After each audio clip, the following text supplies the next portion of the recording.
¿saben qué me ha dado pena a mí? Que se murió mi abuela. Y cuando se murió mi abuela, nadie me dijo nada. Dije, a lo mejor pensará que sus papás no lo quieren. Los adultos, desde nuestros miedos, le llenamos la cabeza de escojudeces. Porque en mi casa todos creían que yo no sabía. Y yo me di cuenta que se había muerto mi abuela. Los chibolos están pasados de vueltas, dándose cuenta de todo. Ven, sienten. A veces los adultos creemos que los niños son idiotas, ¿no? No sabemos cómo decir las cosas que están pasando porque tenemos miedo, no nos gustaría que ustedes se sientan tristes. Y a un niño hay que hablarle con la verdad. RappiRed, somos tu mejor aliado para el servicio de taxi al aeropuerto en Lima y Callao.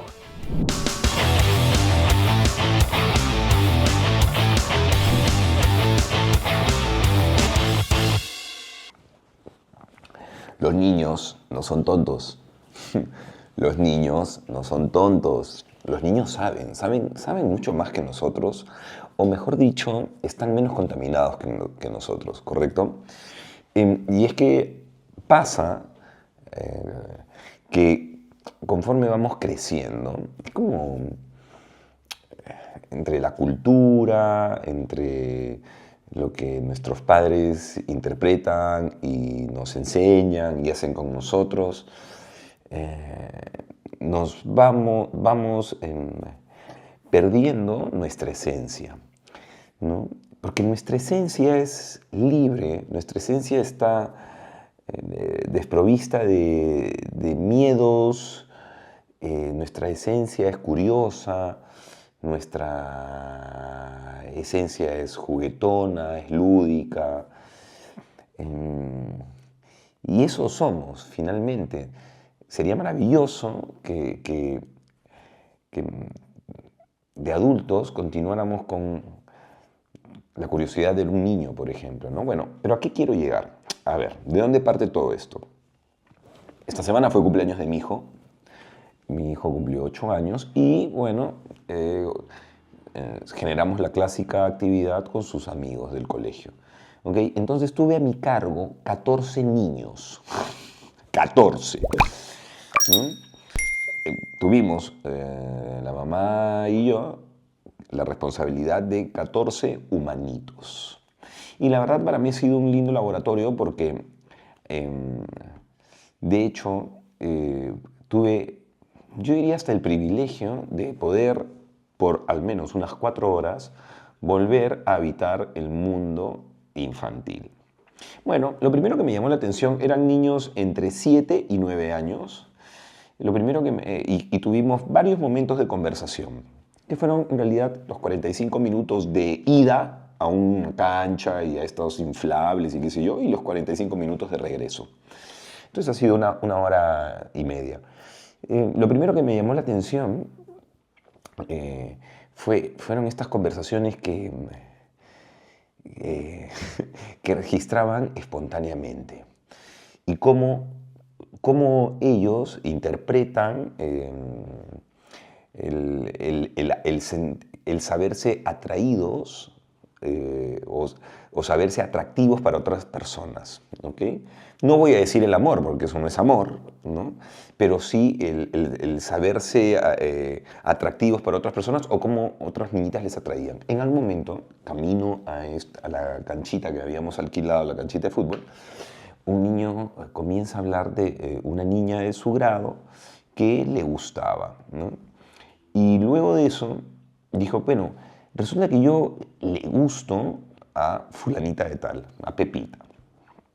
Pero Pepita, y Pepita entonces me ha dado muchos signos de que le gusto.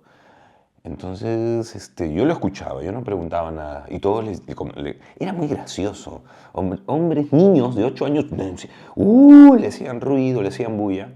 Y él de pronto decía, sí, porque ¿sabes cómo me he dado cuenta? Porque ha hecho un dibujo. Y en ese dibujo puso mi nombre. No, sí. Y además me ha invitado a su lonchera, ¿no? Pero, bueno, digamos, eso en la interpretación de este niño. Pero lo más lindo fue la resolución que él generó, ¿correcto? La interpretación que él hizo de del desenganche de la niña. Y dijo, pero ¿saben qué? A mí de pronto me comenzó a gustar y se hizo amiga y mencionó a otro niño, ¿no? De Pablito, por decirles, y ahora le gusta a Pablito. se siente horrible ya no gustarle. Acto seguido, otro niño le dijo, ¿pero qué? ¿Te sientes triste? Sí, me he sentido un par de días triste. He estado pensando todo el tiempo en ella. Entonces yo manejaba y decía, what the fuck, llegó el momento de hablar de métodos anticonceptivos, ¿qué está pasando aquí? Y de pronto el niño agregó, dijo, pero está bien. Y yo seguía manejando y está bien porque yo no soy el dueño de ella. Entonces el niño se mandó una bajada, un aterrizaje, que la verdad a cualquier adulto que esté sufriendo por desamor, le cuesta 5 años de terapia, ¿me entienden? Y el chico le dijo con una serenidad, nitidez, dijo, sí, o sea, primero, varias cosas que yo las he visto en terapia y que todos las vemos, todos los que hemos hecho terapia las vemos. Lo primero, acepta lo que te está pasando. El niño lo aceptó, dijo, sí, ya no le gustó a Periquita, ya no le gustó. O sea, lo aceptó. Segundo, no evadas lo que sientes, no evadas la emoción. Dijo, y se siente feo. Y sí, me he sentido 2 días triste. Horrible, no la saco de mi cabeza. Toma lo que siente, no lo evade. Y 3, luego con eso lo reinterpreta. Y dijo, bueno, y no está mal porque yo no soy el dueño de Periquita. Le pueden gustar otros niños. Yo en ese momento dije, este es el futuro terapeuta del Perú, ¿no?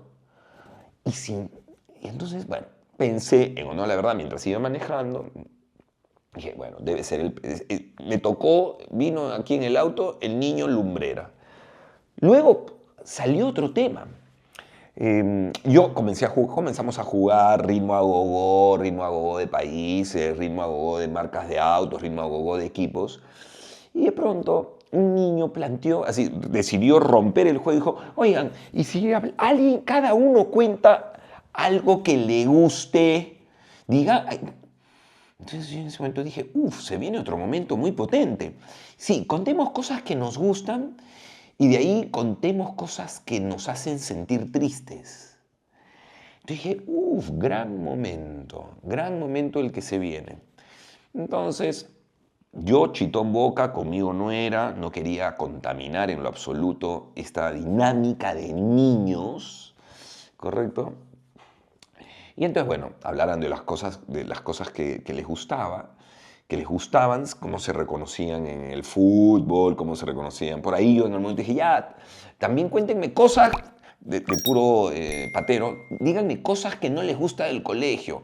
Entonces, bueno, y de pronto se planteó el tercer tema, que fue cosas que me han entristecido, cosas que nos hacen sentir tristes, cosas feas que nos han pasado.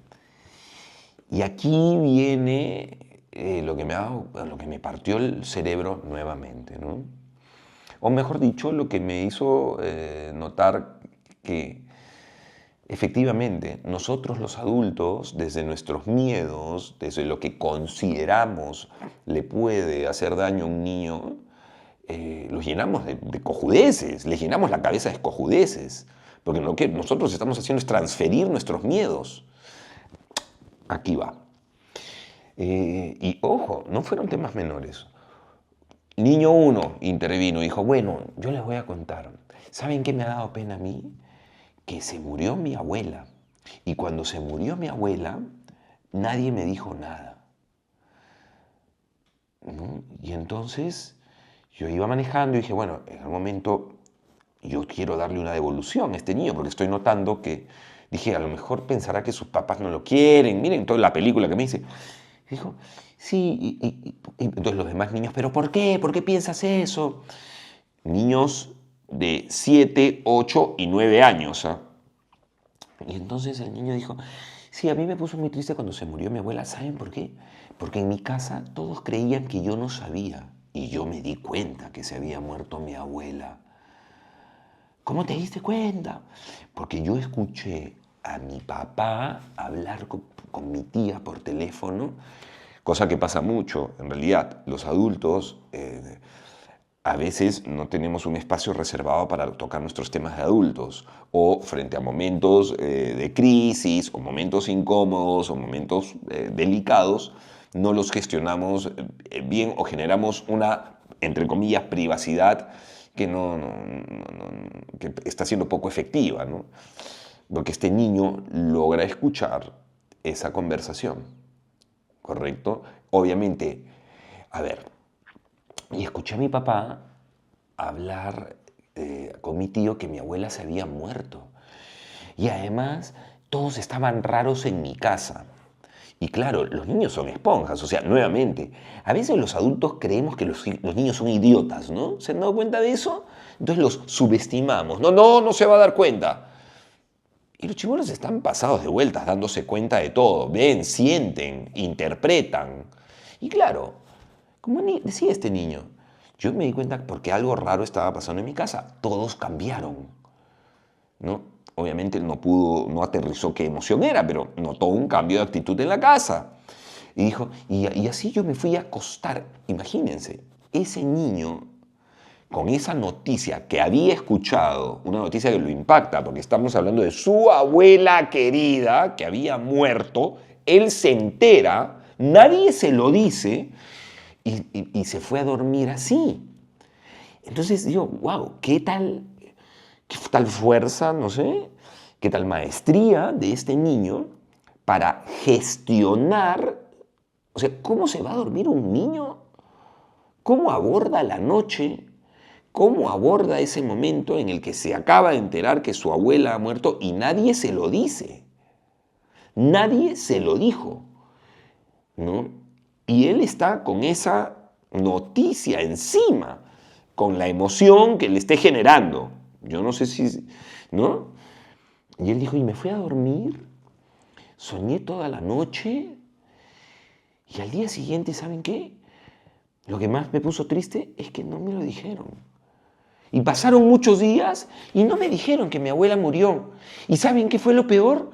Que cuando pasaron varios días, mi papá se sentó a conversar conmigo y me dijo que mi abuela se había ido de viaje. O sea, el chiquito no solo le mentían, lo trataban de tonto, lo cojudeaban, ¿no? Y hasta ahora, y miren esto, y hasta ahora no me dicen que mi abuela se ha muerto.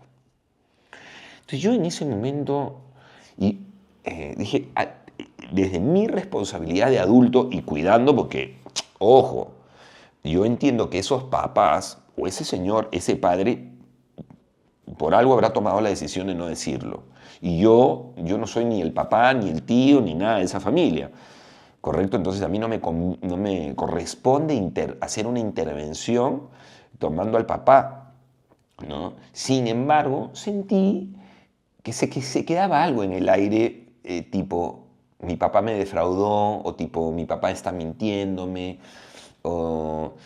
y creo que sentí adecuado en ese momento, porque además todos los niños le dijeron, qué mal, uff, qué bad, decían, qué bad, le dijo uno. Sí, no, qué mal hizo tu papá. Entonces, claro, yo también soy papá. Y dije, bueno, lo mínimo que puedo hacer es rescatar un poquito de esto, pero partiendo de una verdad, porque estamos hablando de un niño al que se le ha negado una información, al que al día siguiente se le ha mentido y al que se le sigue sosteniendo tiempo después la mentira, ¿no?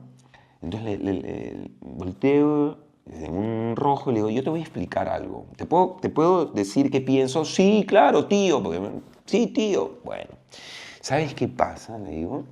Pasa que a veces los papás no sabemos cómo decir las cosas que están pasando porque tenemos miedo, no nos gustaría que ustedes se sientan tristes. Y entonces, a veces omitimos información, le repito, pero no lo hace tu papi de malo. Tu papá te ama un montón, ¿tú estás seguro que te ama? Sí, mi papá me ama porque me lleva al fútbol, me ama por él. Bueno, le dije, pues tú sabes que tu papá te ama, pero tu papá no te está contando esa noticia que además a él le tiene que haber dado mucha pena porque es su mamá, imagínate la que se ha muerto. Entonces, ¿sabes qué es lo que debe estar pasando?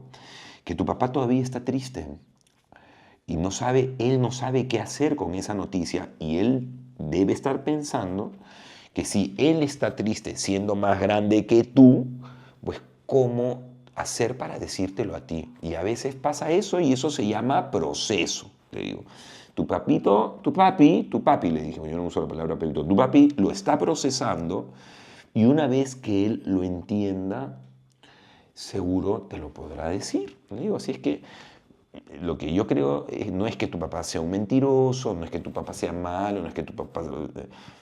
simplemente tu papi está tomándose un tiempo para él entender y de ahí decírtelo. Y la cara de paz de ese niño fue alucinante. No porque yo se lo dijera, no. Sino fue una cara de paz porque lograba en su rompecabezas, digamos, entró una pieza que le hacía sentido, ¿correcto? Y una pieza además que tenía una variable que a él le hacía sentido, ¿correcto? Y puso de lado, menos mal que eso le bajó la temperatura a esta sensación de, me agarran me mienten, me engañan, me agarran de tonto, me ocultan información.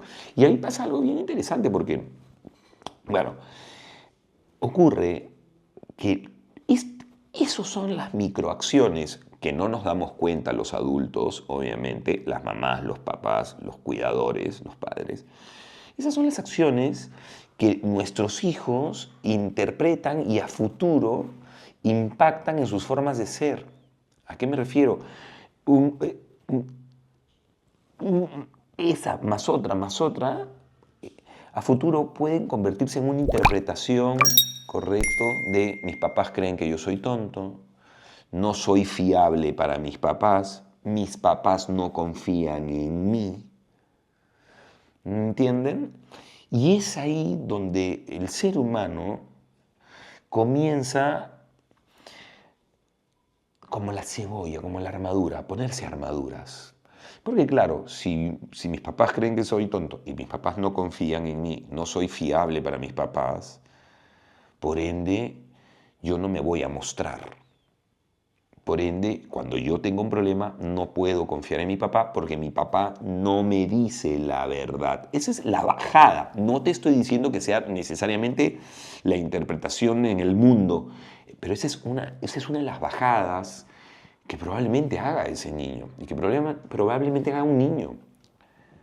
Eso pasa así, porque lamentablemente lo que nosotros hacemos en pro de nuestros hijos, obviamente, por evitarles un dolor, que en realidad es la interpretación del dolor que nosotros hacemos, lo que nosotros hacemos, ok, no necesariamente va a conversar con lo que el niño interprete.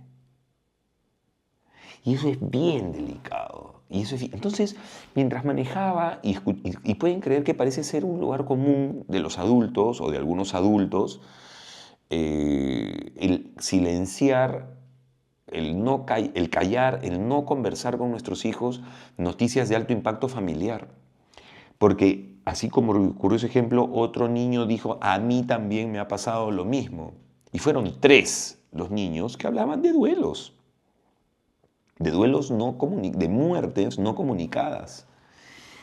¿No? Entonces, claro, como yo les dije, no es que los papás no seamos malos, lo que pasa es que los papás a veces no sabemos, lo que menos queremos los papás es verlos a ustedes tristes.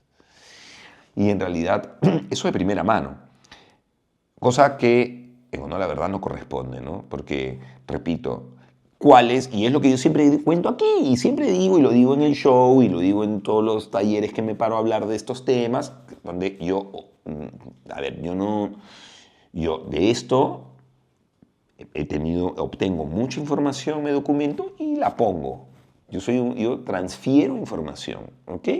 Es simplemente eso. Cito fuentes, invito a quienes me vean o me encuentren en estas sesiones, siempre doy mis fuentes, los invito, les sugiero algunos textos, algunos libros, y ya está. Yo soy un divulgador de este contenido que titulado Escuela para Padres, titulado Cómo sostener un adolescente y qué sé yo, porque es contenido que yo he buscado primero para sostener a mis hijos. Así funciona. Es solamente eso, ¿no? Entonces, desde ese lugar lo hago. Y claro, nuevamente, yo refrendaba, decía, mira, pues estoy teniendo comprobación de lo que siempre digo en el show, que además todos los sábados tengo comprobación de eso por la interactuación con el público, pero ahora con niñitos. Y la pregunta es, ¿qué mambo tenemos los adultos? ¿Cuál es nuestro miedo con que nuestros hijos sientan? Papás, mamás, relajemos ese tema. No, o sea, estamos generando generando un universo de niños en los que, ay, no, no le vayas a decir la verdad porque se va a morir, algo le va a pasar, no va a aguantar el dolor, la pena, el sufrimiento. Y eso no es real. El ser humano viene equipado para poder sostenerse y el ser humano necesita también el impacto de la tristeza, el impacto del dolor para generar a su vez cuidado para sí mismo, para autoobservarte, para ir a la profundidad de su ser, así sean niños. Ojo, hay bemoles por si acaso. Si se murió de cáncer la abuelita, yo no le voy a contar a mi hijo los pormenores. O la atropelló un auto y no decir, bueno, sí, y salió destripada, perdió 38 litros de sangre. Hay que ser estúpido para eso, ¿no? O sea, pero tampoco me voy a ir al otro extremo no, se fue de viaje. La abuelita se fue de viaje. Entonces, claro, el chiquito me contaba eso como diciéndome, mis papás creen que soy cojudo. O sea, un día la abuelita se despertó y se cagó en el mundo entero y se fue de viaje la vieja que no salían de su casa ni para moverse de un distrito a otro. O sea, what the fuck. ¿Me entienden? Los niños tramitan en su cerebro. Y a un niño hay que hablarle con la verdad. Obviamente, con la verdad en correspondencia a su edad. Pero al fin y al cabo, la verdad. Tú no debes decir, sí, tu abuelita estaba agonizando 7 días que cagó sangre. No, pues. ¿No? Es ser meramente tonto, bobo.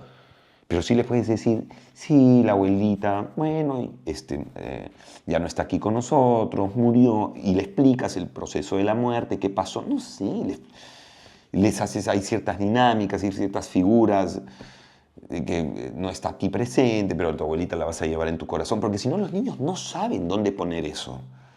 Entonces tú tienes un niño, y a mí se los digo, no te voy a decir, pues me partió el alma, pero me dejó pensando, dije, qué bravo este niño, ¿cómo habrá gestionado esa noche que él, durante la tarde, Ampaya escucha a su papá comunicar la muerte de su abuela a su tío, nadie se lo dice, él no se atreve, obviamente, es un niñito de 7 años que va a encarar a su papá, y se va a dormir con esa noticia. Y ese niño se ha tenido que gestionar solo. Lo otro, lo que me parece, para no dejarlo oh, qué dramático, porque tampoco es que sea tan dramático, es la capacidad que tuvo ese niño para autogestionar eso. ¿No? O sea, finalmente él ha procesado, ha hecho varias bajadas, un análisis de ello. Y lo que sí no me entristeció, pero me dejó también pensando fue, claro, lo que no se ha dado cuenta este papá, y repito, no lo ha hecho al propósito, obviamente lo ha hecho para evitar tristeza, dolor en su hijo, es que por evitarle esa emoción a su hijo, ha puesto la primera semillita de en mi papá no puedo creer. O mi papá me oculta cosas. Pero mi papá me miente, ¿no? Porque le dijo, tu abuelita se fue de viaje días después, semanas. No, entonces, claro, después nos hacemos estas preguntas a futuro. ¿Qué pasó? ¿Pero qué pasó? ¿Por qué? ¿En qué momento? ¿Por qué no hay esta cercanía? Y esos son los momentos. Y seguro vamos a tener momentos de ese tipo. O sea, pero lo que yo te sugiero es que en conciencia, si registras 10 momentos de esos, bueno, en conciencia vas a registrar 2. ¿Me entiendes? Y no vas a ser una máquina de ese tipo de momentos. Esta conversa contigo no va de yo soy el papá perfecto, mira, no, a mí también se me deslizan metidas de pata. Sin embargo, debo decir, no en defensa propia, sino en defensa de la conciencia, que hoy sí, esas acciones las pienso mucho más y tiene que ver con la información, tiene que ver con estar documentado, con saber, con entender que es común que nosotros cuando decimos, tal persona no lo hice porque a lo mejor va a sentir esto, en realidad te estás poniendo en esa persona lo que tú estás sintiendo, tú estás transfiriendo, haciendo una transferencia de tu emoción. Así es que eso, les quería contar eso. Los niños, pude ver que cómo somos los seres humanos. Los seres humanos venimos equipados, súper potentes, con una fuerza para abordar el mundo, para tolerar el fracaso, para tolerar el miedo, la frustración. En algún otro momento de la conversación con los chiquitos, con estos niños, perdón, salió la clásica ¿tú qué quieres ser? ¿No? Entonces, cada uno decía lo suyo y de pronto, nuevamente, un niño dijo, yo quiero la clásica, yo quiero ser astronauta. Entonces todo el mundo volteó, wow. ¿Y qué creen? De pronto un niño dice, yo también quiero ser astronauta, pero mi papá me ha dicho que eso es imposible en el Perú. Y claro, nuevamente, ¿no? ¡Juá mierda! Le clavó un candado a ese niño. Y cosa que además no es cierta, porque hay astronautas peruanos, hay peruanos que son astronautas. Acabo de ver, justo esta semana leí también la noticia de una niña, en más de una oportunidad he leído noticias, las he presentado en la radio y ahora que estoy en RPP, más las tengo a la mano, de niños que ganan premios y pasan un camp, digamos, de 5 semanas, un tiempo, y van a la NASA. Niños que postulan, presentan un proyecto, niños peruanos, y encima son los niños, por lo general, de menos recursos. Y claro, en esas historias siempre encuentro que hay un padre de por medio de una madre acompañando a ese niño en su sueño o subiéndole el volumen a algo, a una capacidad que ellos le encuentran, ¿no? Alentándola. Entonces a veces los papás, yo no creo que este papá lo haya hecho, diga, no, tú eres bruto, no. No, a lo mejor este papá en esta cosa que también podemos tener los adultos bueno, de hiperrealismo, ¿no? Seamos realistas, ya de chiquito le tengo que decir pues, que está en un país de mierda y que no va a llegar a la luna. Y la verdad, nuevamente, eso no es cierto. Eso no necesariamente es cierto. Y encima tenemos evidencia que no es cierto. Entonces, bueno, cuidemos lo que decimos con nuestros hijos. Eso es el momento de la vida en el que son una plastelinita, así como la cerámica, no sé. Va a quedar eso formado, va a quedar ese molde. En fin, y repito, yo no creo que sean malos papás. Yo creo que son papás que están tramitando lo suyo también y desde su mirada del mundo, desde lo que les ocurrió o dejó de ocurrirles en la vida, educan a sus hijos o les generan conceptos. Pero nuevamente tendríamos que tener claro que eso que te ocurrió a ti te ha ocurrido a ti. Esa es tu experiencia. No le robes la experiencia a tu hijo o no le pongas los cucos, los fracasos de tu experiencia en tus hijos. ¿Listo? Bueno. Qué bravo que es ser papá. Es súper difícil ser mamá, ser papá. Es una tarea ultra difícil. Déjenme sus comentarios, ¿sí? Y nos vemos. Chao. Ya sea un viaje de negocios o familiar, Todo viaje empieza y termina bien con RappiRed Taxi. RappiRed.